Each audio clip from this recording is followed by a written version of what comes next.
Hello बच्चों, let's read the question. The question is select the statement which is not correct. जो correct नहीं है यानी incorrect हमें चूज करना है. पहला बोल रहा है under normal physiological condition every 100 ml of the oxygenated blood can deliver around 5 ml of O2 to the tissue. दूसरा है muscle between the ribs alone helps in respiration. 3 में moist cuticle help in the exchange of respiratory gases in earthworm. And fourth में in एम्फाइजामा the respiratory surface is decreased due to the damaged alveolar wall. तो आइए देखते हैं हम इसका की concept. तो अगर बच्चों हम बात करें इसके की कंसेप्ट की, तो इसका की कंसेप्ट हो जाएगा क्या? इसका की कंसेप्ट हो जाएगा ब्रीदिंग. तो अगर हम बच्चों बात करें ब्रीदिंग, तो ब्रीदिंग में मेनली 2 फेजेस इन्वॉल्व होता है. एक को कहा जाता है इंस्पिरेशन. इंस्पिरेशन जिसमें कि एटमॉस्फेरिक एयर को हम अंदर लेते हैं, और दूसरा को कहा जाता है बच्चों क्या? एक्सपायरेशन, यानी कि इसमें जो इनसाइड एयर है उसको एक्सहेल कर दिया जाता है. तो movement of the air into and out of the lungs ये कैसे होता है? तो जो एयर का मूवमेंट है, air movement into and out of the lungs, out of the lungs, इसको कौन करवाता है? ये करवाता है by creating a pressure gradient. By creating a pressure gradient between the lungs and the atmosphere. lungs and the atmosphere. अब अगर हम बात करें फर्दर, तो होता क्या है बच्चों कि इसके जो 2 प्रोसेस है, एक है इंस्पिरेशन. तो इंस्पिरेशन कब होगा? इंस्पिरेशन तब होगा बच्चों जब pressure with in the lungs, यानी कि intra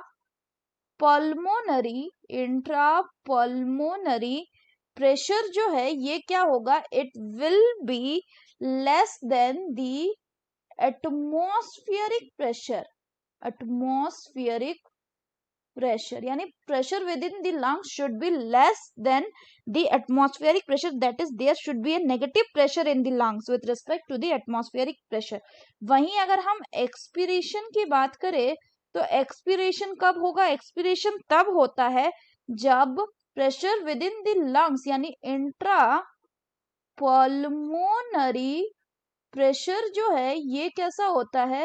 it will be higher than the atmospheric pressure. तो यानी अगर हम बात करें कि ब्रीदिंग में कौन काम आएगा, तो इसमें बच्चों आपका काम आता है डायाफ्राम. डायाफ्राम, इसके अलावा स्पेशलाइज सेट ऑफ मसल जिसमें आ जाते हैं आपके external and internal intercostal muscle. Intercostal muscles between the ribs ये क्या करते? they help in the generation of such pressure gradient,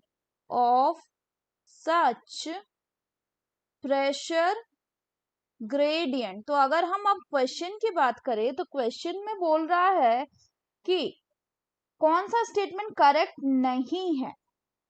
पहला बोल रहा है कि अंडर नॉर्मल फिजियोलॉजिकल कंडीशन हर 100 ml ऑफ ऑक्सीजनेटेड ब्लड जो होगा वो डिलीवर करेगा क्या? 5 ml of O2 to the tissue. बिल्कुल सही है.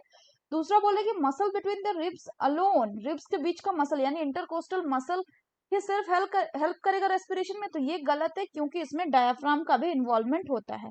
3 में बोल रहा है कि मॉइस्ट क्यूटिकल की मदद से एक्सचेंज ऑफ रेस्पिरेटरी गैसेस होगा अर्थवर्म में. बिल्कुल सही है.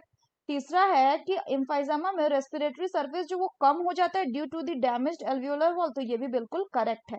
यानी हमें क्या बताना है बच्चों? हमें बताना है कि which one is not correct. So the correct option will be option 2, that is muscle between the ribs alone helps in respiration. So that's all for the question बच्चों. Hope you understood it well. Best of luck.